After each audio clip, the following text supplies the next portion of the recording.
Hello, ladies and gentlemen. Welcome back to Forever Motorsports. It's been a long time coming, and 2024 season of Formula One is back, and we are live, of course, for the season, and we'll be doing every single Grand Prix weekend, as well as obviously these practice sessions and these sessions before the season starts. Obviously, we are here in Bahrain for this start of the season. Of course, next season, it sounds like we might not actually be back in for the opener. We actually might be going back to Australia like it was originally many years ago. But for this season, at least, we're here in the desert island in the Middle East of Bahrain for testing day one. Of course, this is the morning session. We're going to be having multiple sessions over the next few days, and you're going to have multiple hosts as well. So I will be hosting quite a few of them. I think Stevie P will be hosting some of them, and we're going to have a few more presenters this season as well, which will be quite fun for all of you to see. But of course, right now, be sure to like the video and subscribe to the channel if you are new. And please let me know in the comments where you are tuning in from and what you think is going to happen this season. What are you most excited about? Of course, there's been some massive news over the break, mainly, of course, to do with Lewis Hamilton moving to Ferrari, which means that Carlos Sainz will be leaving Ferrari. What's going to happen with him? I see F123s in the comments again. Great to see you back here. Hello to you as well. Very keen to see what's going to happen also in today's testing in terms of times that cars can put in, seeing the new upgrades, having a chat about that, seeing what could work, what might not work. Red Bull, of course, pulling off what, I'm very keen to see what they can do because they revealed their car and they basically went and did the opposite to the entire grid as they, normally the leaders in terms of where the car is going since they've changed the shape of the car. And they've decided to go for minimal, if not any side pods at all for the season. At least that's what their car reveal said. Maybe they actually do not use that. They had multiple specs of car that they could have used, but that was the one that they teased. And I'm keen to see if it is actually the one they're going to use. And if it is the one they're going to use, then I want to see how it does, because maybe it is going to be the better thing. Maybe Mercedes were on the right track, and maybe they just didn't quite perfect it like Adrian Newey might be able to do. So maybe Red Bull's also made a mistake. Who knows? We might all of this might not actually be the case at all. So we're going to find out, and I'm very keen to see what happens. Of course, we've got a few people joining us in the comments here. We've got Stefan here saying, morning, guys, from Germany. Great to have you, Stefan. TCC, good morning. Great to have TC back, of course. F123 saying, Lando Norris, 2024 world champion. Well, wouldn't that just be the best possible news for McLaren and for Lando Norris, of course, who tied down his contract, of course, when Lewis Hamilton, I think, was toying around with the idea of moving across to Ferrari. I think they made sure that he was going to stay because maybe Mercedes would have gone knocking for Lando Norris. So TC also saying, as a wild guess, everyone has improved, but Red Bull probably has too. So Red Bull will dominate yet again. Well, we'll have to see whether or not they'll dominate as much as they did last season. I think Red Bull will still be quite a dominant team. They're expected to be. They're one of the big teams. You'll have Mercedes, McLaren, Ferrari, and Red Bull right near the top there. I'm keen to see what Aston Martin can do this season. Will they have fallen behind in terms of upgrades? Will they actually get further ahead with them? I'm very keen to see how they do. Of course, one of my more favorite teams out of the lot. But I don't think they'll be as strong, at least in the beginning, as they were last season. So maybe I'm wrong. Hopefully I'm wrong. But I do think that might be something we'll have to keep an eye on. But I do think Red Bull will still be strong, but not as strong as last season. I don't think any team could possibly ever follow a season like Red Bull did last season and just do the same thing again. Max Verstappen in that seat is certainly going to aid and maybe doing something similar, but I'm not sure they're going to do the same sort of stats that they managed to get last season. The number of wins they got was ridiculous. The sheer dominance of the Red Bull car last season was unbelievable, and I do think surely teams have caught on to some tricks and otherwise. So we'll see that hopefully change, and we'll see more Ferrari podiums, more Mercedes podiums, more Mercedes wins, McLaren wins, and all these other teams, of course. And maybe we'll see an odd team win this season, which would be great to see as well. TC also saying the Red Bull second team will be of interest as well. I've got a stupid thing in front of that. Oh, God, I can't see it. That Visa team, rather. There you go. Sorry, that was hidden behind stupid emojis and otherwise. But yes, I mean, it is going to be interesting. Of course, we've got a couple of new teams on the grid. Well, not necessarily new teams, all the same teams, but they've changed names. So, I mean, let me know, guys, what you think of those names. I mean, of course, we've got the Racing Bulls. I'm not sure what I think about that yet. I mean, I'm still a bit hesitant in terms of who it is. But anyway, let's just go through the teams, of course, that we have for the season. So, of course, we've still got Red Bull Racing with Max Verstappen and Sergio Perez in cars 1 and 11. We've got then Mercedes, of course, with George Russell in car 63 and Lewis Hamilton for the last season in a Mercedes car in number 44. He will be moving to Ferrari next season for the 2025 season. Charles Leclerc will have a new teammate next season, of course, but for this season, he's riding in the number 16 alongside his current teammate, Carlos Sainz, number 55. What can he do in his final season for Ferrari before being replaced by the all-time great Lewis Hamilton? McLaren, of course, have got Oscar Piastri in car number 81, and Lando Norris is be in car number 4, and he's been tied down for a longer period of time as well. Lance Stroll and Fernando Alonso are still in Aston Martin, Lance Stroll being in car 18 and Fernando Alonso in car 14. There's a little bit of talk for Fernando Alonso potentially moving to Mercedes. That could be very interesting to see whether or not that'll actually happen. Esteban Ocon and Pierre Gasly, the French duo in the Alpine team, of course, in cars 31 for Ocon and 10 for Pierre Gasly. Then Alexander Albon for Williams, number 23, and Logan Sargent, number 2, for the Williams team as well. We then also have Daniel Ricciardo and Yuki Tsunoda in the Racing Bulls. That's the new name for the team, Racing Bulls. Daniel Ricciardo, number 3, Yuki Tsunoda in number 22. Valtteri Bottas and Zhou Guanyu will be sporting completely different colors for this season. They are no longer Alfa Romeo drivers, but in fact, Kick Sauber. So, Kick Sauber, or the Stake F1 team, as some people have also alluded to, and I think they have now changed the name officially to Kick Sauber, so that's a little bit better than Stake. And Valtteri Bottas will be in car number 77. Zhou Guanyu will be in car number 24. Kevin Magnussen and Nico Hülkenberg are once again back for the Haas F1 team. Kevin Magnussen in car 20, Hülkenberg in car 27.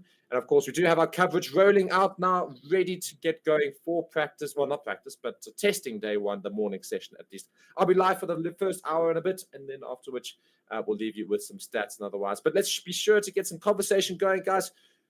Which car looks the best out of the new grid? I mean, I actually think the Kick Sauber team looks awesome. I think the green is really, really cool. It's very bright. I think it'll look really, really cool in night races especially. And I'm keen to see the car out on the track. And do we think we'll have any surprises like we did last season? Of course, Aston Martin was a huge surprise near the beginning of the season in terms of their pace. Williams throughout the season was quite dominant in terms of qualifying pace compared to the other lesser teams. Alex Albon doing ridiculous things there. Do you think he could potentially be a replacement for Lewis Hamilton in that Mercedes seat? It'll be seen as to whether or not they'll make that move or not. But I think we might see some interesting movement in the lower teams in terms of maybe some better form. I'm really hoping the Kick Sauber team, which was Alfa Romeo, of course, pushes on to do a lot better this season. They were fairly terrible last season. So I'm hoping that they'll do a lot better this season. And again, I'm hoping the big 4 teams, and Aston Martin being, 5th-ish, will also do some good stuff. I'm really just keen to see Red Bull not dominate as much as they did last season. As long as that happens, I think most of Formula One will be a little bit happier. And also, guys, what do you make of the race calendar? There's a lot of races this season as well. Hey? TC saying, I think Russell will be very assertive this year, especially during races.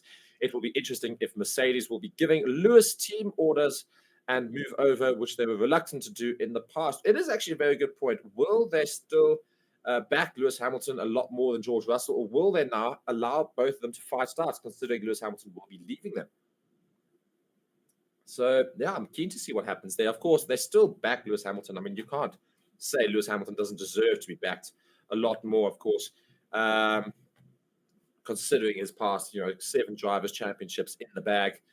He'd still like to go on and do something this season. Of course, that's what he was saying to the media, saying it's a dream to take Mercedes back to F1 Summit in his final season ahead of a switch to Ferrari. So we'll wait to see whether or not that happens. But it's going to be interesting to see how they treat George Russell and Lewis Hamilton this season now, because they know Lewis Hamilton's not here next season.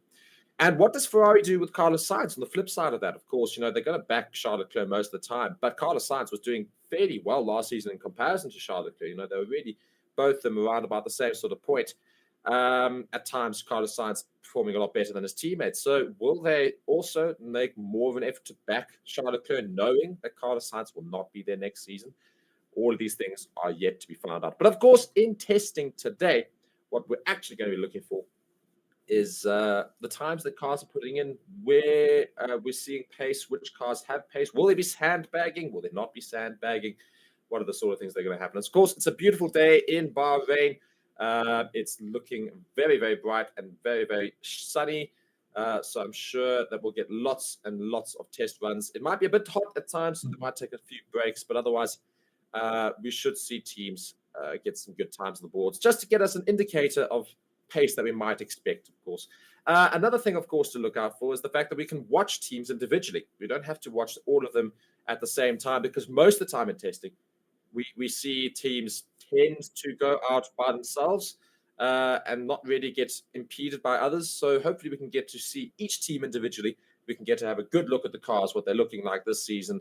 Red Bull, of course, big changes to their car in terms of what could be side pods or not side pods. They did have multiple specs. I'm keen to see which spec car is actually going to go out. We're going to do a lot of analysis, of course. We're going to have a look at a lot of cars and what they look like this season. So, yeah, be sure to stick around. And again, subscribe to the channel and like the video if you are new. My name is Mark, of course. We'll be having a lot more commentators this season, and very keen to have them all involved. Of course, Reese will be back in periods. Stevie P will be joining the team on a more regular basis, I believe. Of course, I'm still here. And we might see some new faces as well. So could be very, very fun to see. Of course, be sure to share this video and share the link with many of your friends and otherwise, and go to other people's videos and channels and tell them to come here. This is where we're going to have some fantastic discussion.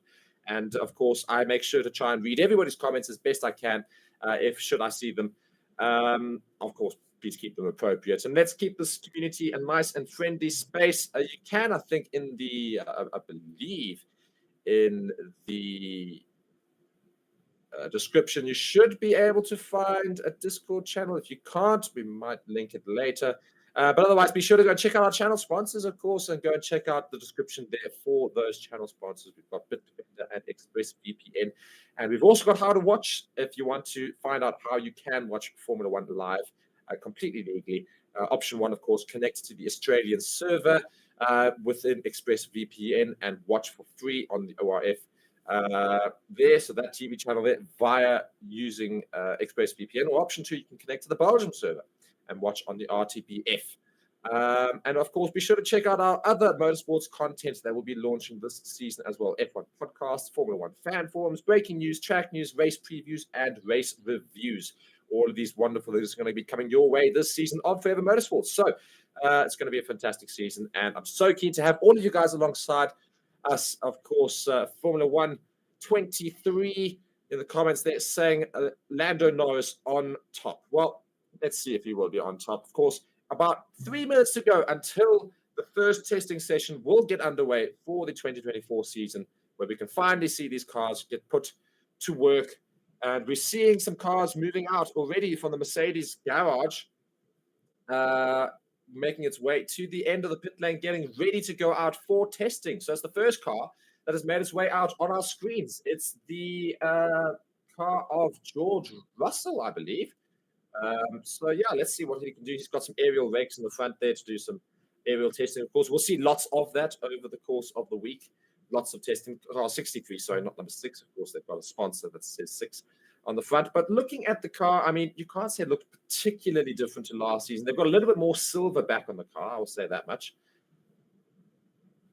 And he's going out on a set of medium tires. Also going to watch the tires this season quite carefully. Of course, we had a lot of issues with degradation and otherwise for Pirelli last season. So keen to see what can happen with this season's tires. But George Russell's made his way to the end of the pit lane very, very quickly before anybody else, making sure that he's the first car out on track, and he's going to be the first one looked at for the 2024 season.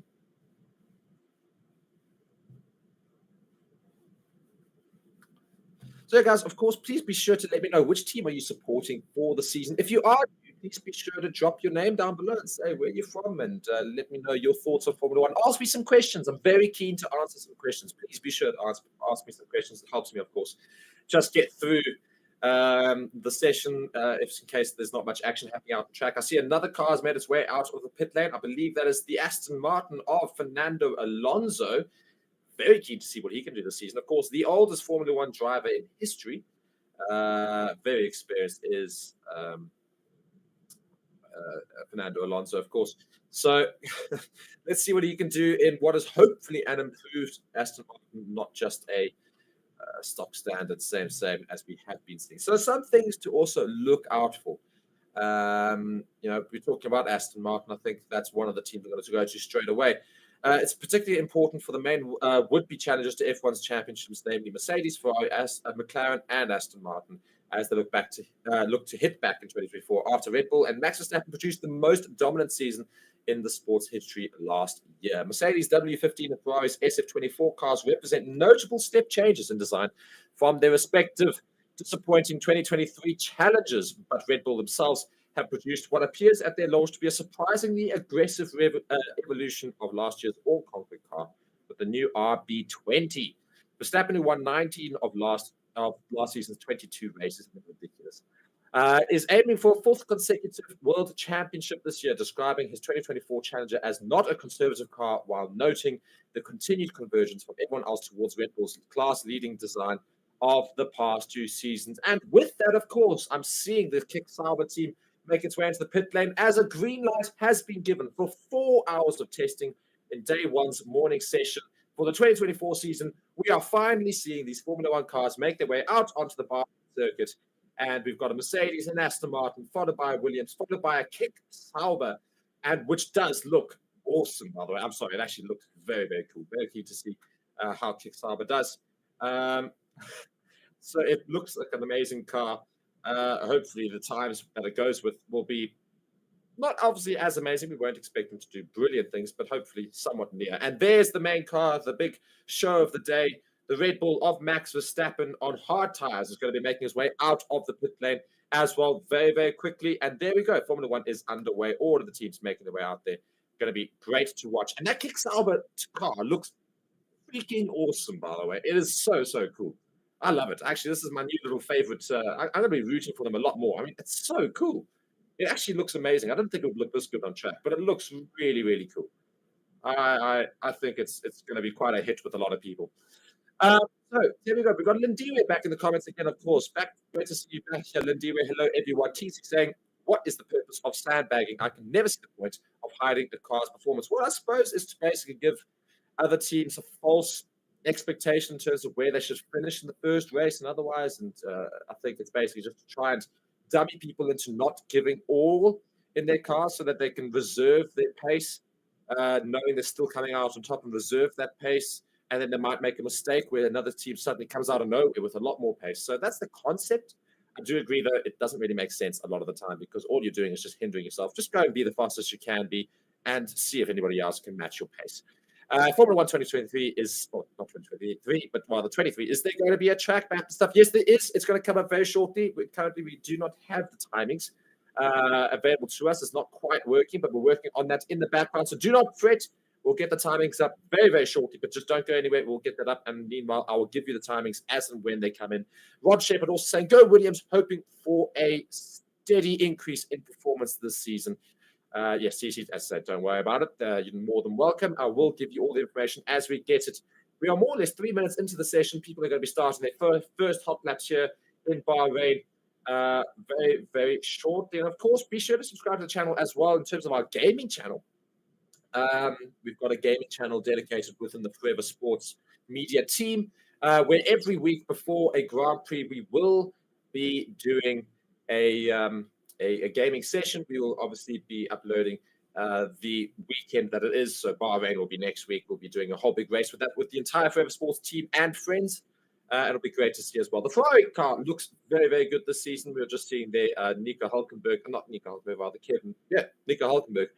chilling, of course. He's not partaking in the first session. Drivers, not all the drivers are partaking in every session. We'll only really see one driver in each session for most part.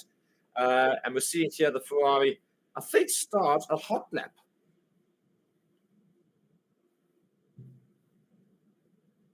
This is Charles Leclerc in his Ferrari making his way out, of course, in day one's testing. Lots of aerial rakes around the car, lots of adjustments made in the first week of testing for all of the teams.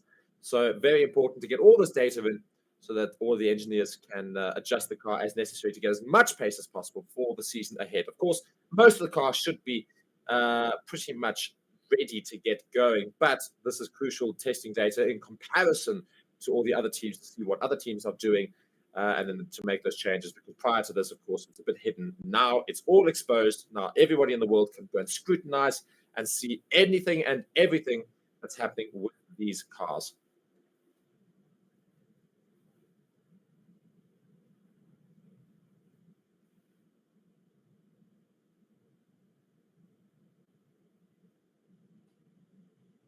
Yeah, so I think the biggest change that a lot of people are also noting as well, I also noted when I first saw these cars, are the rear wings. The rear wings looking quite different compared to last season. They're quite a different shape. They're quite a bit lower as well, I tend to find. A bit wider as well. I mean, they're going to be a bit of an interesting one. I wonder how much of an advantage those rear wings are going to give to the teams in terms of when DRS and otherwise is open. So those are sort of things that we're going to be noting and looking at very carefully. Just by the way, just in terms of the timings, it looks like Formula One themselves also don't actually have the timings available because we're not seeing any times getting given from their side either in terms of what's happening out on track. So bear with us. Nobody seems to be getting timings in. It's not just our problem.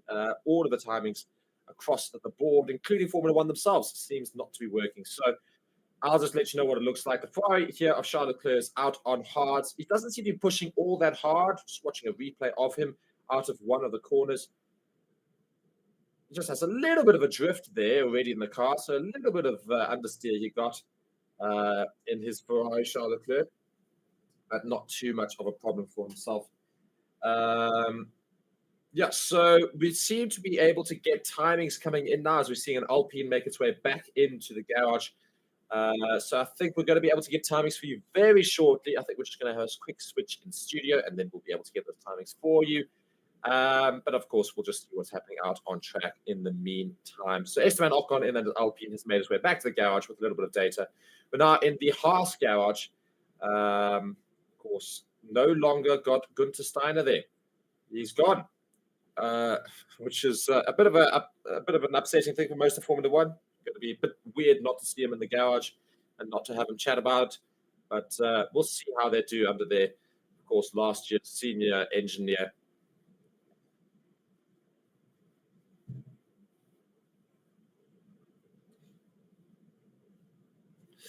Do you think that teams will start copying that Mercedes front wing with the one horizontal wire? Well, I mean, it depends on whether or not they're actually getting a huge amount of increase in pace as a result of it. I'm not sure that teams will necessarily follow it that much. I mean, Red Bull will be surely the team that most teams will look at. I think after testing, most teams will go and see what are the times people are putting in, which team is looking for far more dominant. It's far more likely to be Red Bull, of course.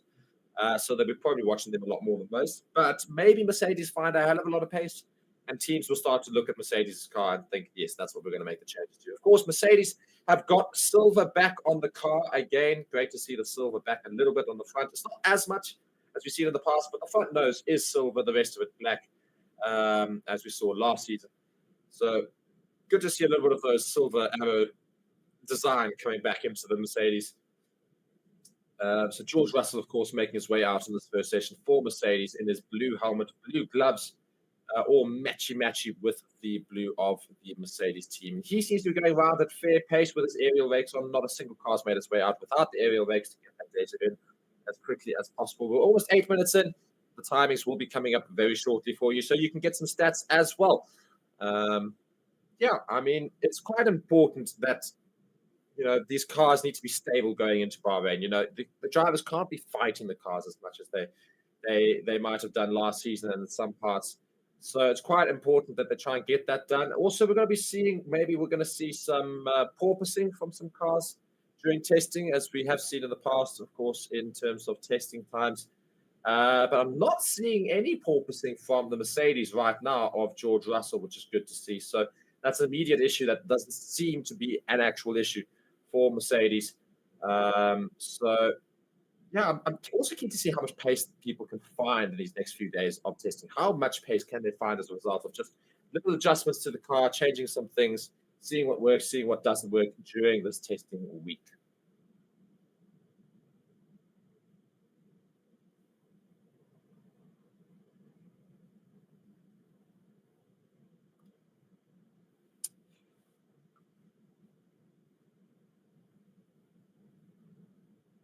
Yeah, so a lot of Mercedes changes, as the commentators here are alluding to, are to the rear wing and to try and see if they can get more balance out of the car, to see if they can get better performance, of course, out of the car, but more in terms of control rather than speed, I think it is. I think they're trying to see if they can balance the car a lot better, which in turn should allow them to find a lot more pace.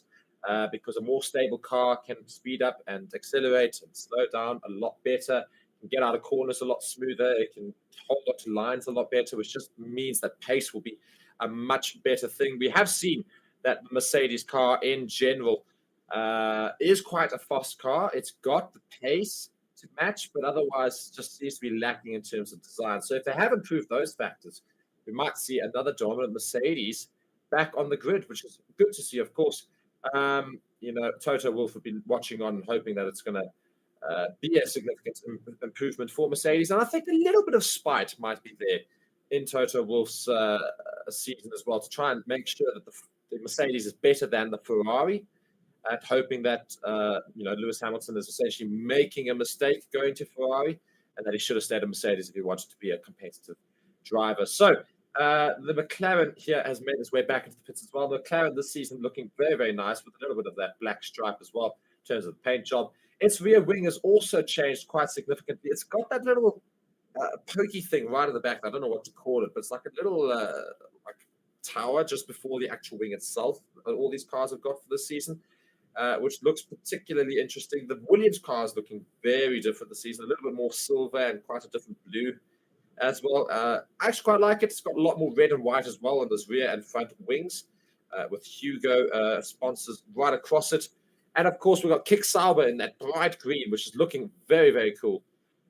So just letting you know, of course, the 10 drivers that we've got out on, well, not necessarily out on track, but that are going to be in this session of testing. We've got Leclerc in the Ferrari, Russell in the Mercedes, Tsunoda in Racing Bulls, Verstappen in the Red Bull, Alonso in Aston Martin, Albon in the Williams, Bottas in this Kick Sauber, Ocon in the Alpine, Magnussen in the Haas, and Oscar Piastri in the McLaren. Sargent, Ricciardo, Norris, Gasly, Perez, Stroll, Zhou, Hulkenberg, Hamilton, and Sainz will only be coming into next session, the afternoon session, which will not be done by me. I think Stevie P will be doing that. But yes, so looking at those 10 drivers that are going to be out on track, big names there, of course: Fernando Alonso, Max Verstappen, Charles Leclerc, George Russell, and Oscar Piastri. Those are the ones we're going to be watching a bit more than the others, I think, to see how they do. The Racing Bulls, is actually that blue car. I don't know what I was on about. I know the Williams car is quite nice blue, but the Racing Bulls is quite a blue car, blue and white, a bit of the red. So looking to see how that car does this season. It's literally basically a Red Bull now, just without the main name. And the colors are slightly different, but otherwise it's very much following that Red Bull team, much like AlphaTauri did last season as well. TC saying, be interesting to see who's got the best top straight line speed. So, yeah, I mean, I'd be very interested to see how quick these cars are. Who is going to be quickest right now? Leclerc has got the only proper time in, a 137.4. He's currently in the pits. Russell and Tsunoda just behind that, as Max Verstappen's also in fourth, a 138.5. But those times are quite a bit slower than the times we're actually going to see from these cars. So do not take any of these times very seriously yet, because we'll see them basically just doing some proper testing just to make sure the car is comfortable before they start really going for it. TC again asking, are all the drivers there testing today, or do they alternate? Well, they will be alternating in each session, but each day we'll see all the drivers. So the morning session will only see 10 drivers. The afternoon session will see the other 10 drivers. So only a single car from each team will be used in practice itself. So Charles Leclerc's got out of the car in the Ferrari. They're going to take off the aerial rakes, I believe, or otherwise maybe they'll leave them on and make some adjustments to the car after the data they've just got in. But yes, so we've seen a few cars go out. Haven't really seen much data to capture yet, so we'll have to wait to see what sort of data we'll see over the course of this practice session. The Kick Sauber of Bottas, my God, it does look very, very cool. It looks very, very cool. I'm very happy with the look of the team. It looks much nicer than the Alfa Romeo last season. I did enjoy this paint job and otherwise, but I think it was a bit stock standard. This is far more out there. DRS is open for Valtteri Bottas, and he has finished up a lap indeed at 135.3 on a set of mediums. So that is our new fastest lap out of any of the Formula One cars so far. JM Wong just asking, do we have live timing? We will be getting live timing up very shortly. We're just trying to sort that out. We've got to get out to our old studio as the current timings that we usually use are not currently working. So please don't go anywhere. We will be getting those timings up very, very shortly. But otherwise, I'll give you those timings as they come in. As I said, Valtteri Bottas has just finished up a lap with himself. A 135.35. Leclerc a 137.4. Russell a 138.2. Tsunoda 138.57. Verstappen a 138.58. And as I said, Russell's moved into second, a 137.39 for Russell. So currently you've got Bottas in the kick-start, but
hopefully very soon. I think I am now on screen. There you go.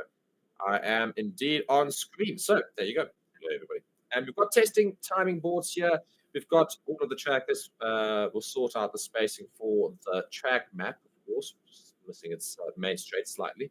We'll sort it out very shortly. But otherwise, there you go. Timings are up. So go and have a look at that as it is.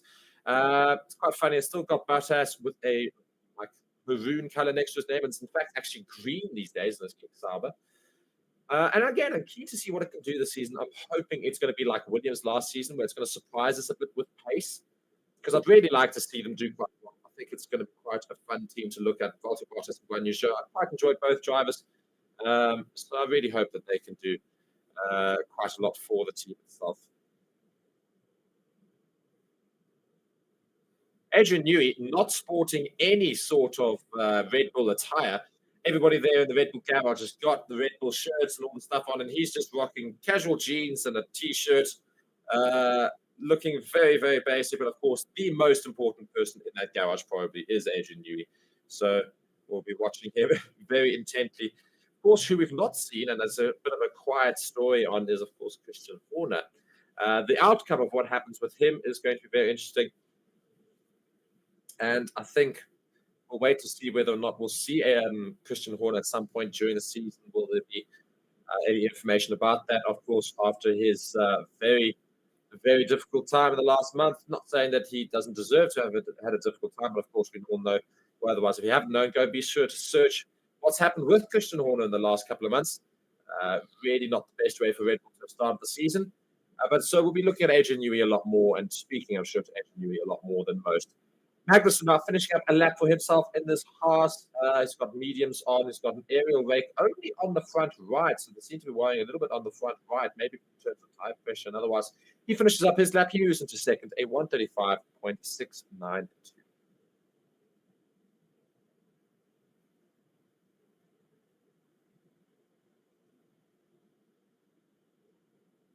The Haas looking pretty much identical to last season's car. I'm also keen to see whether or not they can improve somewhat. I don't think they will be able to much.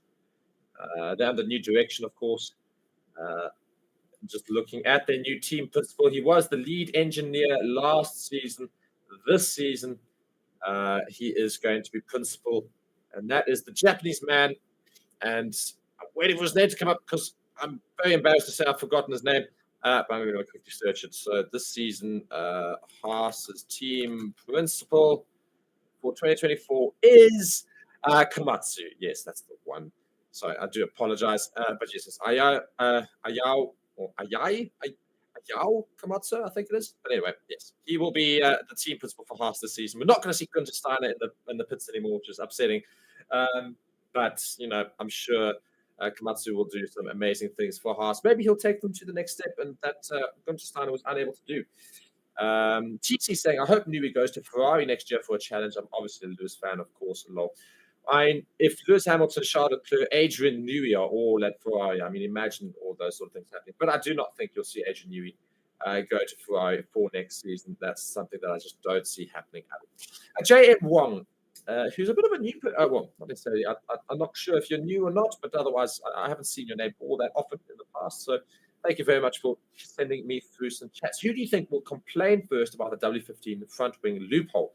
Though it's already deemed illegal, but I guess it would be closely looked at, especially if it yields a significant performance boost. Well, again, that's why I say it all comes down to how much of an increase in performance they get as a result of that vertical wire. So, I don't think it will make that much of a change. Oh, you are new. Okay. I didn't think so. I didn't think I'd seen your name around. So it's a very, very good question to ask. And I think, I don't think people will be too upset about it immediately. I'm not sure you can gain that much performance from it, but it is a little bit interesting thing that they've managed to do, and I'm sure maybe teams will catch on and see whether or not it's something they can put in place.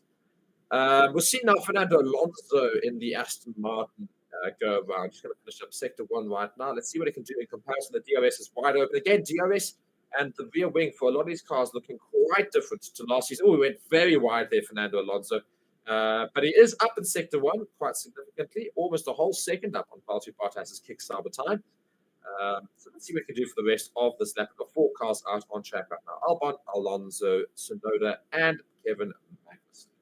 Our bigger drivers are all in the pits. Of course, Fernando Alonso is quite a big driver, but the big teams are all in the pits at the moment. DRS again is open for Fernando Alonso as he goes down that long middle straight, which runs parallel to the start-finish straight in Bahrain.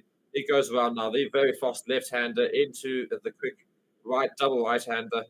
And let's see what time he puts in Sector 2. Is he still up on Bottas's time? He is a whole second up on Bottas's time, so we'll probably see a new fastest lap for practice, well, testing rather, in the morning testing session here in Bahrain. Comes around that final corner, now goes onto the start-finish straight, and DRS is open. As soon as he crosses that line, there it goes, open, and he goes a whole second quicker on the dot than Valtteri Bottas, a 134.334.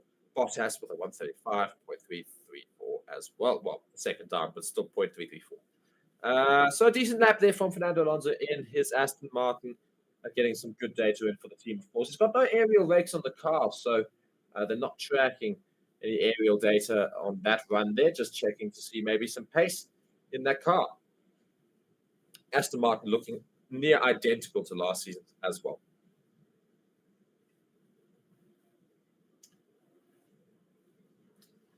I think that's a good point that the commentators are bringing up here. Is Fernando Alonso somehow didn't win a Grand Prix last season, considering his performance in many of those races. It's so disappointing. Maybe he could do so this season. Depends on Aston Martin, how much pace they've managed to find for themselves. But I think watching Aston Martin and Alonso win a race would be something that I would be absolutely stoked to see.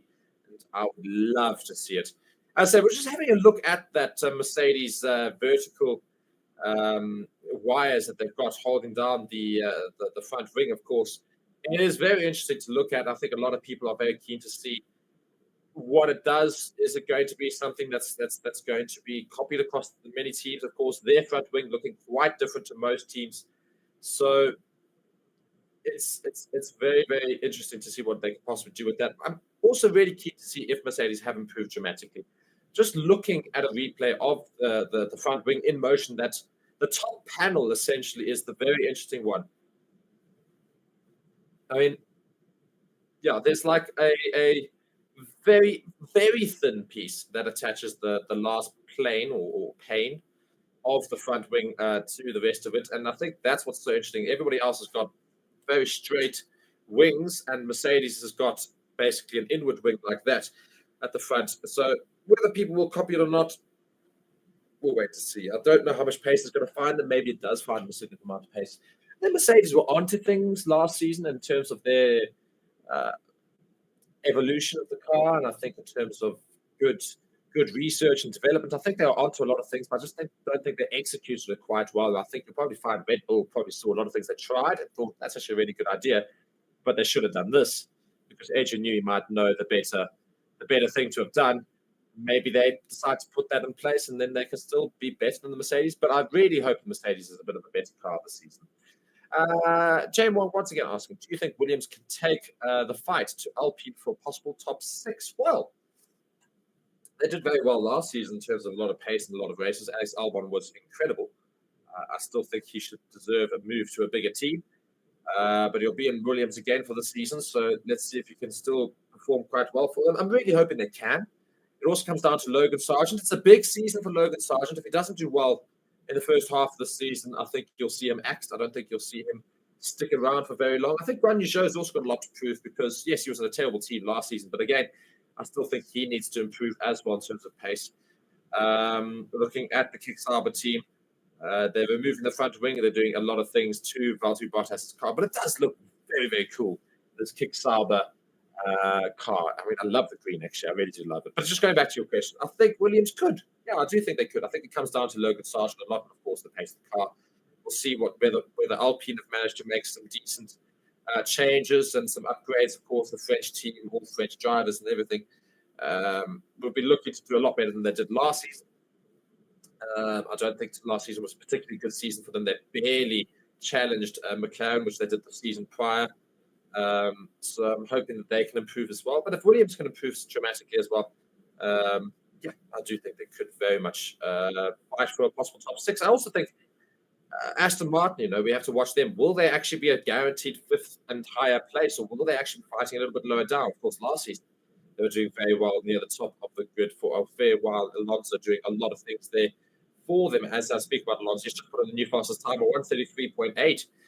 But I don't know if they're going to be as good this season as they were last season. I hope they will be. I hope they'll actually improve and they'll do even better than last season. But reasonably, I don't think you can ask them to be that much better. Kevin Magnussen going around quite a bit slower than Alonso, but he's got testing, of course, to get done. So these times are very much just indicative of what they did during that lap. It means very little, if I'm frank,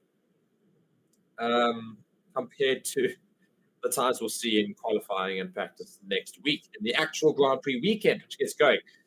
So if we're looking, of course, at the Mercedes a lot today because they've got a significantly different front wing to most of the grid. And I think that's why we look at Mercedes a lot more than most of the grid. I think when Red Bull go back out again, Red Bull's Verstappen's currently in the pits, has been for a fair while because they've been doing some adjustments. But when they go back out, I think we'll also analyze Red Bull a lot more because I think Red Bull's car is also quite different compared to most. And of course, being the fastest car from last season, the record-breaking season, we're very keen to see what the current title holders have got in store for us this season.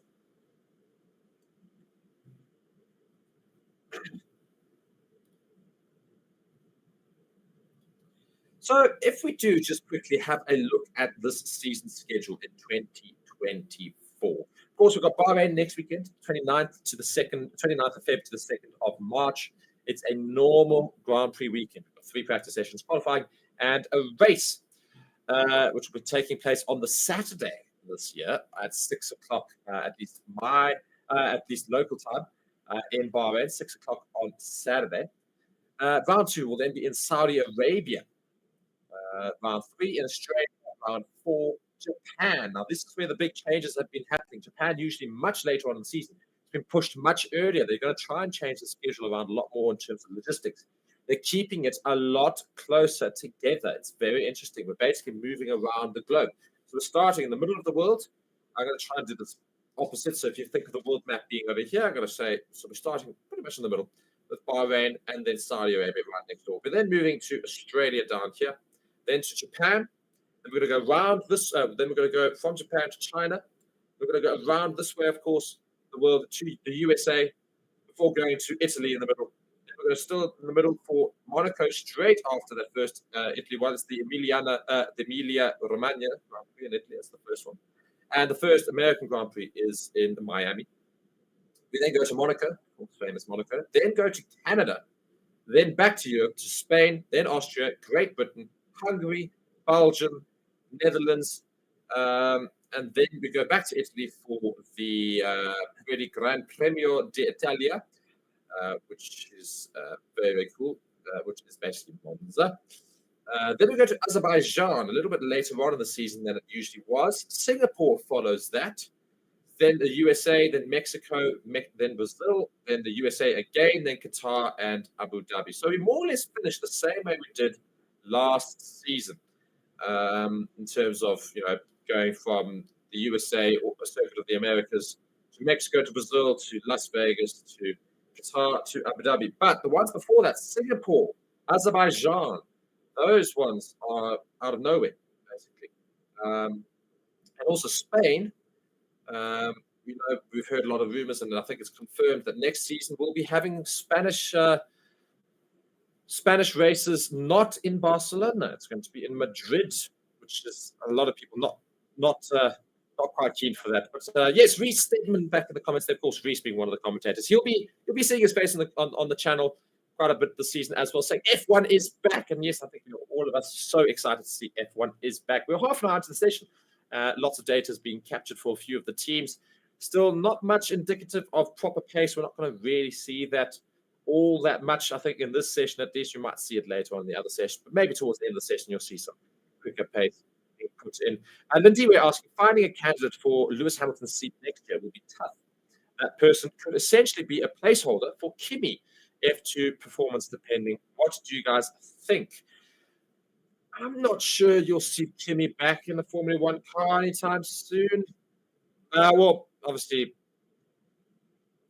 maybe I don't. I assume you mean Kimi. Maybe I mean which Kimi? I think that's the question I asked Lindy. Which Kimi are you talking about? F2 performance depending, of course. What do you guys think? Well, as I say, if anybody wants to go and have a chat about that, I mean, I'm going to do a bit of research about it. I do think Mercedes will need to replace Lewis Hamilton with a big name. I don't think they can just put a youngster into the seat. I wouldn't be surprised if they tried to go after Fernando Alonso. Of course, Fernando Alonso's got a Mercedes-engined car anyway, so if they want to go after him, it's not going to be as big a change.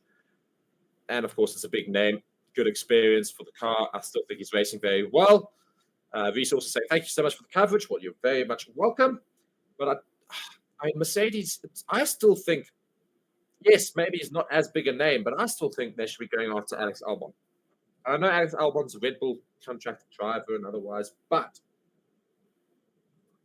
I do think Alex Albon would be the perfect replacement for Lewis Hamilton in that Mercedes. I do think he can do it.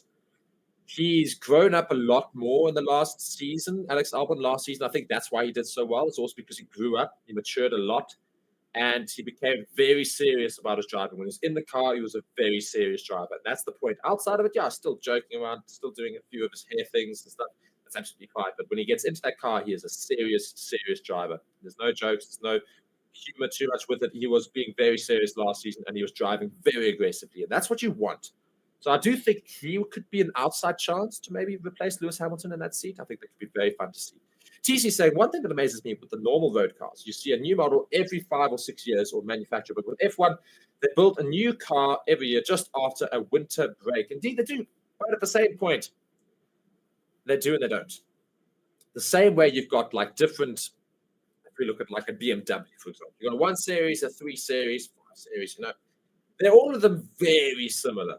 They're very similar cars. Yes, there's a few things different about them, but most of the way, quite similar. Some of them utilizing the same engines between them, maybe slightly bigger engines and bigger capacity engines. But for the general point, they're quite similar in those sort of cars.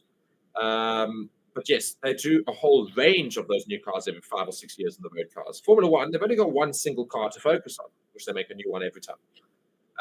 But even then, it's not all that different to last season's car. It's not a completely brand new build. They actually also do a completely brand new build every 5 or 6 years. We've got a new model that's going to come in 2026. That's going to be a completely different shaped car. It's going to be much smaller. It's going to be having some different features that we're going to see. So it's the same concept car for 5 or 6 years in Formula One, to be fair. All they do is they make adjustments to it as necessary to try and get as much performance out of it during that shape, during that period of shape.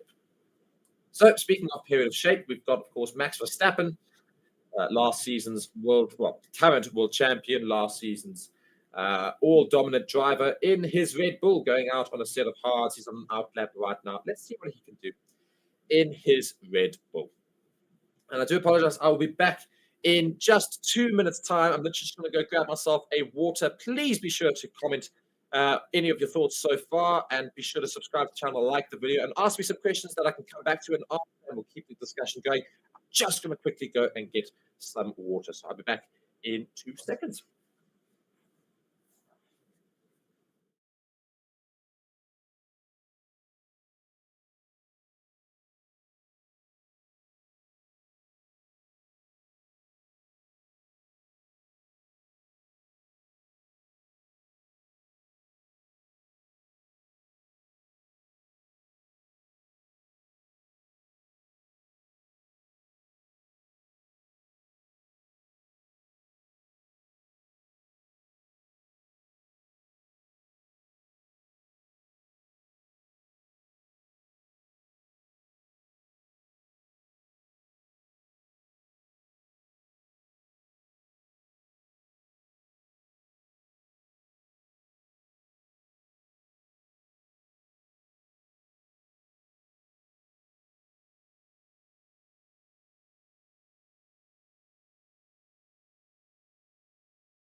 Right, and I am back. Sorry about that. Just getting a bit of water. So, seeing what has happened whilst I've gone watching a replay of Max Verstappen going past the first 2 corners, just has a bit of drift, a lot of a lack of control, trying to get onto the throttle and just really losing a lot of control of the car, just drifting quite a bit, understeer, then oversteer, then understeer again.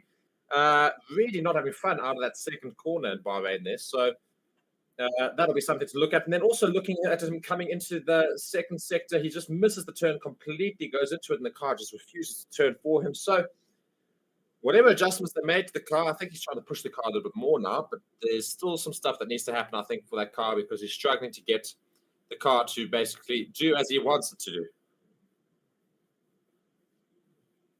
So, yeah, just interesting to see the current world champion just struggling a bit with his car. I'm sure, though, it will be all fixed very, very shortly. Well, not very shortly, but it'll all be fixed before the season starts. And I'm sure there's just some things just want to test and try out. So, well, what if we did this? Nah, it doesn't really work, so we'll just won't do that. We'll do this instead. That sort of worked. That might not have worked. So that's essentially what testing is.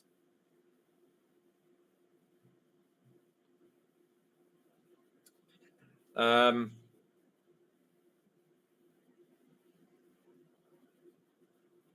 Sorry, just going back to it, just reading some things there. Alpine saying that, well, not saying, but rather Alpine is still not put a time on the board yet with Esteban Ocon. Piastri as well, and Alex Albon yet to do so as well. So those 3 drivers have not put times on the board in terms of getting a representation for those teams. But the Alpine car of Esteban Ocon is currently making his way around. So maybe we'll see a time get put in from him. Right now we've got Alonso still at the front there, 133.8. Bottas, Magnussen, Verstappen following him in the 135s. Leclerc in the 136, Russell at 137, Tsunoda at 138. But once again, these times mean next to nothing until later on in the session, at least. When we've got a few more runs happening, we'll get a good understanding of what sort of pace we're expecting. Right now, all they're doing is just gathering some data so that we can see what's working. The drivers are essentially just giving feedback to the team saying, this needs changing, this needs changing. I need the car to be more downforce. I need it to have more speed, all the other sort of times and things. So, I mean, you won't really be able to use these times accurately. But Ocon does at least put time on the board of 136.8 on a set of, I believe, hard tires. Hard tires indeed. So Alonso's time was on medium tires, so it is expected to be a little bit quicker. But Ocon on hard tires finished up in 6th out of the top 10, or out of the 10 that are kind of driving out there. Bottas in his kick Sauber still sitting up there as well, which is great to see. Again, I keep harping on about it, but it looks really cool, the kick Sauber car. It looks really, really fun. And I think it will actually be maybe gaining quite a few fans because of it. I think having a fun car to look at, and otherwise a fun team that's all fancy colors, brand new fans might go look at that and say, that might be quite a fun team. And it'd be good to have fans of teams that are not the big ones. Of course, most people do have a big team and maybe a smaller team they sort of follow. But I generally find that, it's quite fun if you do have 2 teams to follow or 3 teams to follow. People follow drivers. Most people follow the big teams, Mercedes, Ferrari, Red Bull. But hopefully, and McLaren, of course, I'm hoping that people will follow a bit more than just one team. And what I also hope for this season is, not the straight hatred for Max Verstappen and Red Bull that we saw last season because they were so dominant. I think it's a thing to be celebrated. We don't want the dominance. I understand that. I also don't want the dominance either. But I do think we won't get as much of dominant Red Bull this season. But I don't think we need to have hatred for people. I mean, people really went after Max Verstappen and Red Bull just because they were doing well, which never made sense to me. If your team's doing badly, your team's doing badly. You can't blame the others for doing well. But yeah, I don't think we'll see as dominant a season from Red Bull. JM Wong just saying, using the stream's audio as loud as it can be whilst putting my Microsoft Teams meeting volume on low. I quite enjoy that. I just want to go home and watch F1. It's 20-4 here in the Philippines. Well, why are you working? Formula One has started. Take a day off, take some leave, and go and do what life actually calls for you to do. Watch some Formula One. Kick back on the couch, get a good drink in hand, get some popcorn, get some snacks of other kinds, get a friend or two and have a chat and just sit and watch the Formula One. And it's only testing, but still, watch it. As Lindiwe says, Sauber Kick has a video game livery, lol. It does. It 100% does. And I love it. I think it's awesome. We don't always have to have these traditional, very, very cool liveries. You've got Ferrari with, their traditional Red Bull with their traditional colors as well. Mercedes with a little bit of silver in the front, but otherwise black. And, they're all very proper colors. Then you've got Kick Sauber, who's just having complete fun with it. It's got Lumo green and black. It's just bright colors. It's like somebody went into the video game and said, I'm going to design my own car in the Formula One game. And there you go. That's my paint job.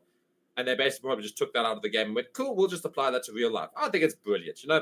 Not every team is going to be, a traditional, been there for ages. It is technically Sauber, which has been around in Formula One for a fair while. But it did come from Alfa Romeo, which, of course, was quite a different team. Watching Alex Albon here, just having quite a lot of smoke coming from his right front tire there, from the brakes, I think, perhaps. He slowed down quite a lot on the back straight there. Maybe just caught the tire a bit with the brakes, but yeah, that's something interesting for Alex Albon to note in that Williams just had a bit of a small problem, and they're just having a look at it now. It's back in the garage. I think it was just a bit of hot brakes. So Verstappen and Ocon are currently out on the track, putting in some times. Verstappen putting in a 135.9 right now. That was his latest lap, I think it was. Or maybe he's made his way into the pits. So having said that, no, he's gone back into the pits, so he's not put in. But that is his current best time of 135.993. Piastri is still yet to put in a proper time at 2.26, of course. That's just going around. But McLaren waiting with Piastri before they go and get him going. I really hope McLaren are far more competitive from the beginning of the season. They had such a good few upgrades halfway through the season, which really clawed their way back up the points and made them a far more competitive team towards the end of the season. What I hope they can do now is start like that, start competitively, so that we can see them, fight it out near the top instead of having to try and claw their way back into the top 5, let alone the top 3. I really hope that they can start competitively. I really hope Mercedes and Ferrari can also start competitively. I want to see a proper mixed grid. I want to see different drivers in the top 4 from different teams. I want to see that happening every week. I want to see the odd smaller team make their way into the top 3 and make their way into the podium place and get the odd win. Imagine Zhou Guanyu wins a Grand Prix, or Daniel Ricciardo wins a Grand Prix in the Racing Bulls. Those are the sort of things I want to see happen this season. I want to see some really interesting things happen. And that doesn't mean I hate the bigger drivers and the bigger teams for winning more regularly. I've got no issue with that. It's what they all put the money in towards. It's why they do well. It's why they've got decent engineers and good research. And I want to see the pinnacle of engineering at the same time. But the racing is also important. You want to see good racing. You want to see teams fighting neck and neck points-wise, seeing who's going to be more dominant in each weekend, seeing which one can come out on top. That's Formula One. That's what we all missed, I think, last season. Because we saw the pinnacle of engineering, don't get me wrong, but we missed out on that racing at the very top. If you do remember, though, and if you did watch last season more intently, you also remember, though, that the bottom teams, they were really competitive. I mean, we had right down to the wire for Ferrari and Mercedes in second. It was literally right down to the wire in the last race of last season, and came down to the very last lap in terms of where they would finish. Unfortunately, Ferrari were unable to get the points to do so. But it was exciting to see. It was just because first place was so dominant that everybody sort of forgot about those fights. And that's all I hope for this season, is that we don't have that situation so that people have that excuse to go and say, oh, no, it's just pointless because Red Bull win every weekend. I still think they're going to be dominant. Expect them to be dominant, but hopefully not as much so. Maybe they'll only win it in the last race. That's the sort of thing we want to see. We want to see it come down to the last race or the last couple of races. So that's all to fight for throughout that. It's a long season, 24 races, a long season. So if we see a dominant car the whole way through, it's going to be a little bit tiring. Let's be honest. It is going to be a little bit tiring. So hopefully it's not going to be so. Yuki Tsunoda is getting ready to get into his car again in the Racing Bulls team. So as I say, we've got 2 new team names for this season. We've got Kick Sauber and Racing Bulls. They were originally AlphaTauri and Alfa Romeo. So the Alfa brand is completely gone after having 2 teams there, completely gone.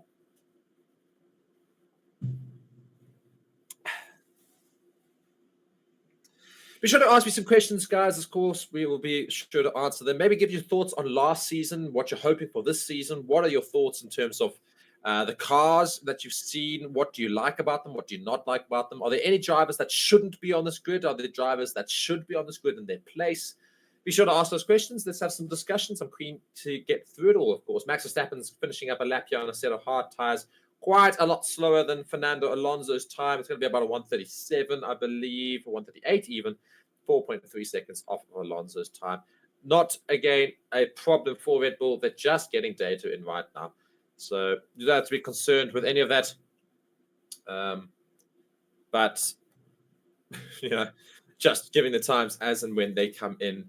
Piastri and Albon still yet to put in proper times for their teams, respectively. Lots of work happening in the Racing Bulls garage on the front left of Yuki Tsunoda's car. Some adjustments being made there. So hopefully that'll improve it, or otherwise stop what might have been issues. So watching a replay here of Max Verstappen. Maybe this is where he lost a little bit of time on his lap. He's coming onto that final straight before the start-finish straight, coming onto it. Oh, just has a slight snap of understeer, rather. So, oh my word, they really catches those curves a little bit and bounces around. Luckily, doesn't catch the floor, does bounce around there. I think Max Verstappen's struggling a little bit with that now with the car. I think he's really pushing it and trying to get it to go, but it's not quite working. Meanwhile, we go to Charles Leclerc in car number 16. Of course, the Ferrari this season's got a lot more yellow on the livery than it did last season. It looks quite nice with it, I must say. I quite enjoy the Ferrari livery for this season. And he's going to go out now, and hopefully he's going to enjoy the car a lot more this season. He's going to have a big test next season when Lewis Hamilton comes in, because both of them going to be fighting for that #1 seat. Who's going to be #1 driver when Leclerc and Hamilton drive in the same team? I think that's going to be very interesting to see. And let me know in the comments, who do you think is going to be considered #1 driver? Charles Leclerc has been there for years, lives in Monaco, born in Monaco, is a Monegasque, which doesn't necessarily mean he should be Ferrari's #1 driver, because of course Ferrari's based in Italy, but Monaco is of course very famous for being a Ferrari city. Let's be honest, it is a Ferrari city. So is Leclerc considered #1 driver, or 7-time world champion Lewis Hamilton considered #1 driver? You know, it's going to be very interesting to see what happens next season. Of course, for this season, though, he's still got Carlos Sainz alongside him, so he's still considered #1, especially now that Carlos Sainz will be leaving next season. We don't know where he's going to go yet. We don't know what's going to happen with him. Charles Leclerc, though, doing a lap right now for himself. He's up on on Alonso's time, though I think Alonso has now put in a quicker time in Sector 1 already following this. Charles Leclerc's second time, will it be quicker than Alonso's? I think it might well be. He made a little bit of a mistake there, went a little bit heavy over the curbs, but he is down on Alonso's second sector time by half a second. What can Alonso do in his second sector? I think Alonso's finishing up his lap, so in fact he couldn't get a quicker lap time in there. But Charles Leclerc now finishing up his lap, comes around the final corner. Where will he put himself now with this new improved lap? A 134, I think, will be put in. Indeed, a 134.3. He moves into second, just behind Fernando Alonso with a 134.2. So Leclerc and the Ferraris moved a little bit higher up in the grid. He looked all right, actually. He looked solid lap. There wasn't too many problems with the Ferrari in terms of oversteer, understeer, and some bobbiness, but just a couple of small mistakes from Charles Leclerc's driving, just a couple of corrections that he had to make a few ways around the track. That might well come down to the car itself, but I think it's going to be great to see, of course, what Ferrari could do this season. I really, really hope they can do some really good things and win a few Grand Prix, you know, because that's what the world wants. We want to see Ferrari win a few World Grand Prix. We want to see Red Bull win a few. We want to see Aston Martin maybe get a couple. We want to see Mercedes win a few, McLaren win a few. We just want to see different drivers, different teams every weekend having it out of each other. That's what we want to see. Thank you so much to everybody who's joined me so far. We've got close to 100 people watching. Keep it going. Be sure to share this video. Please share it. Go and tell everybody else to come join us on this channel. This is where it's at. This is where we are having fun. Of course, so be sure to stick around. And if you guys are new, again, be sure to subscribe to this channel. We bring you every weekend live to you here on the channel. All the sessions, of course, we bring you all the information and breaking news as and when it should hit. We'll have multiple commentators and presenters. I'm one of them. I think Stevie P again will be taking possibly this afternoon. Reese will be back, of course, for a few of them. He'll be alongside me for a couple of the Grand Prix as well. But we'll be sharing the load a lot more this season in terms of commentators. It won't be as regular. You'll have different people each time, so it'll be quite fun to have some different conversations, get some different thoughts, different fans. You know, me and Reese are Red Bull fans. Stevie P's a Ferrari fan. I think we've got a couple of other Ferrari fans that are keen to get involved that might be commentating as well. And be sure to go check out our other channels, guys. We've got Forever Sports, Forever Football. And we've got our Forever Sports Extra, which is where we also put some gaming stuff. Of course, we'll start our regular races for the Formula 1 season next week. We, of course, the Forever Sports team and friends go and do the race in the game in the week of whichever Grand Prix we've got coming up. So it'll be Bahrain next week. So please sure to go and check that channel out as well. And of course, thank you so much for joining me here. Again, subscribe to the channel, like this video, and tell all your friends about it so that they can come and watch as well.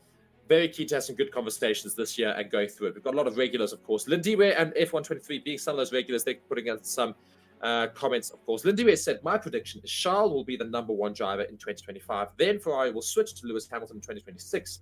2025 will be Lewis Hamilton's adjustment year, so the team can't really lean on him yet. I like the thought process, but once you're a #1 driver and there's a driver there, you are #1 driver. I don't think it's really a changeover period. You know, you've got to back one or the other. So if they're going to back Charles Leclerc as #1 driver in 2026, you're still going to back him, I feel. I don't think they're going to change and chop and change. You know what? This season we're going to back you, and this season we're going to back you, because then they don't really know where they stand. I think it is an interesting one that you think that Charles Leclerc will still be #1 driver. I struggle to see that he would be. As much as I like Charles Leclerc, he's not got the consistency of Lewis Hamilton. He's not got the history that Lewis Hamilton has, and he doesn't have any drivers' championships behind his belt. Lewis Hamilton has 7. And I think if Ferrari's, the car is looking good, I think they'll probably try to suit the car more towards Lewis Hamilton than Charles Leclerc, especially in testing at least, because they'll need to try and get Lewis Hamilton used to the car. Watching some replays of cars going around, there's a little bit of a bump at some tracks there where the floor just seems to catch on the main start-finish straight. And F123 just asking, is Max sandbagging? Well, I don't think he's sandbagging. I think they're still going to try and make a lot of adjustments to the car. I think he's really struggling right now. A lot of corrections he's having to make whilst driving around, and also he has a few understeer moments and oversteer moments. So at the moment, I'd say Max Verstappen, I'm not sure you could say they're sandbagging at all. I think right now you'll just find that, there's a few more adjustments that need to be made. The whole point of testing is to make all those adjustments to get this car in the best possible way. We also see a significant change in times in testing versus the first week of the actual Grand Prix. Even the first practice session, you already see those testing times thrown out the window, basically, because people don't show their true pace until practice, basically, in the actual Grand Prix weekend, which is weird. So I don't think you'll see any. I think sandbagging will be on another level during testing, but I don't think any team will not be sandbagging, essentially. I don't think anybody will give away their true pace in testing itself. Leclerc has now since put the fastest time in a 133.658. It's the first 133 of the day from that Ferrari. So maybe they're trying to show a little bit more pace going into the rest of the session. Of course, again, we've got a morning session. We've got still 3 hours and 4 minutes of this session. And then this afternoon, there'll be another session, which the other drivers, the second drivers or the other drivers in the team will be doing. So right now, we've got only one driver from each team. In practice, in session 2, we'll have, again, the opposite driver taking that session as well. Or maybe not. Of course, they have to have a minimum number of sessions each, basically, during testing, but they might not have to do it one morning session, one afternoon session. They might do both in the same day. Unlikely, though. It's a lot of driving, 4 hours each. Where am I at? Oh, there. Zahari, I think it is. Abdullah. I'm not sure if you're new. I might have seen your name before, but please let me know if you are new. To the comment section, say McLaren sandbagging is on another level. Well, McLaren haven't actually put in a time yet, so you could say so, but they've yet to even put in a time. So if you want to call that sandbagging, you may as well. But they definitely haven't put in a time yet. Piastri is still yet to put in a proper time. I mean, the 2:26 is the current registered time on our timing boards. We expect to be in the 1:30s. So quite a lot slower, which just shows he's clearly not gone round at all trying to get some pace out of the car. A lot of adjustments may be being made after they went around with the aerial rake in the beginning and still working on the car. Sonoda's just put in a 1:34, which is good to see as well from him and the Racing Bull. Bottas's Kick Sauber has now moved down into 4th position. I do have to warn, of course, that in a few minutes' time, I am going to be leaving you. The stats and everything will still be there. I think we'll have some music for you as well. I cannot stay for the whole of this session, but of course, I've given you so far the first hour, which is the important hour. We'll see some more stats coming in throughout the rest of the session. Fernando Alonso right now going to be starting, I think, a hot lap for himself. So let's see what he can do as he starts now a hot lap in his Aston Martin. What's he going to do? He's on a set of mediums. He might be able to go and put in a new fast time, although the DRS is not opening, so just a race simulation. So it will not be quicker than Charles Leclerc's lap time. But again, guys, before I head off in a couple of minutes, be sure to subscribe to the channel, like this video, and be sure to go and tell your friends. And please be sure to try and get everybody onto our channel. For all of these watch-alongs, I do believe we've got some of the best content that is available out there. So it's worth having more people here. If we can have more people in the chats, we can have more comments coming in. It's easier for us to have those conversations, to have more intelligent conversations for proper F1 fans, not these fake rubbish who go and spam the chat with nonsense. We don't want to see that. We want to see some proper chat. We want to see some actual F1 fans all chilling together, having a proper good discussion about what's happening out there in the F1 world. Fernando Alonso going around, of course, a lot slower in Sector 1 as a result of not having his DRS open for any of us, for basic simulation it is. But he also seems to be quite confident right now in his Aston Martin. It doesn't look too bad. seems to be going about quite well. So very keen to see if Aston Martin can do as good a start as last season. We do have Piastri out on track finally, which is good to see. So hopefully before I head out, we're going to see a lap time get put in by the McLaren. So let's follow that. Of course, in Bahrain, the most important part of the track to try and get right is turns 1 and 2.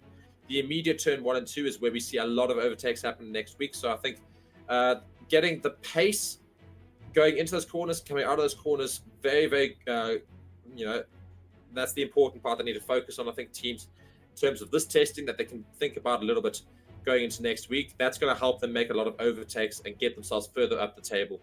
But whilst we're here, just before I head off, we've got the Bahrain Grand Prix happening next week. We've got a lot of testing still happening right now, which we're still got to see what happens with. Please let me know right now, who do you think is looking prime to win the first Grand Prix? I mean, do we think it's going to be Red Bull, Mercedes, Ferrari, Aston Martin, McLaren? Just give a bold prediction without any real understanding of what's happening in the F1 world right now. Who's going to win the first Grand Prix of this season? Let me know right now in the comments before I head off, as the first hour has now just come to an end in this testing session in the morning. George Russell's getting back in the car to get back out there. But hopefully before I leave, I'll get a couple of comments. Who is going to possibly win the first Grand Prix? And if I don't actually happen to get any comments, I'm sure I'll get them whilst I'm gone. And maybe I'll chat in the chat session as well. But again, guys, before I head off, I am going to leave the stream up. The stream is going to stay here. We'll get a little bit of music playing. All the stats will remain for you. The commentary, however, will end for a little bit. But guys, thank you so much for joining me this first hour of testing. It's a 4-hour session. We've got 3 hours left of testing. Piastri is currently finishing up his lap, so I'm going to follow his lap before I head out. Let's see what he can do in Sector 1.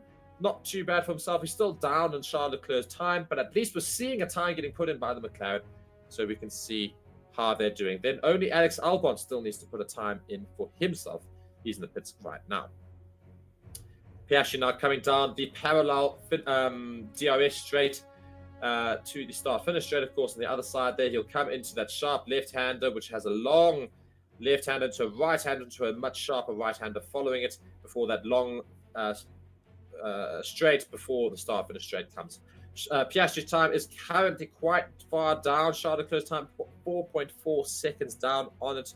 So I think it's really quite a slow time for Oscar Piastri. But nonetheless, it's going to be closer to that which we expect. It's the first time we've seen the McLaren really go for it a little bit in terms of trying to get some times in. And here we go. It comes around the final bend, does Oscar Piastri, and he's going to go straight into the pits. So he's not even going to put a time in. So we're not actually going to see a time get put in from Oscar Piastri. So we follow that all for nothing. And that is also going to be me out, guys. Thank you so much for watching me, Mark, on Forever Motorsports. Be sure to subscribe and like the video. And, of course, the video will not disappear, so don't head on anywhere.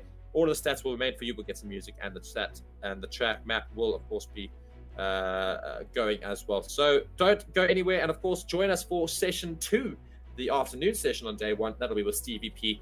Thank you guys so much for watching. Bye.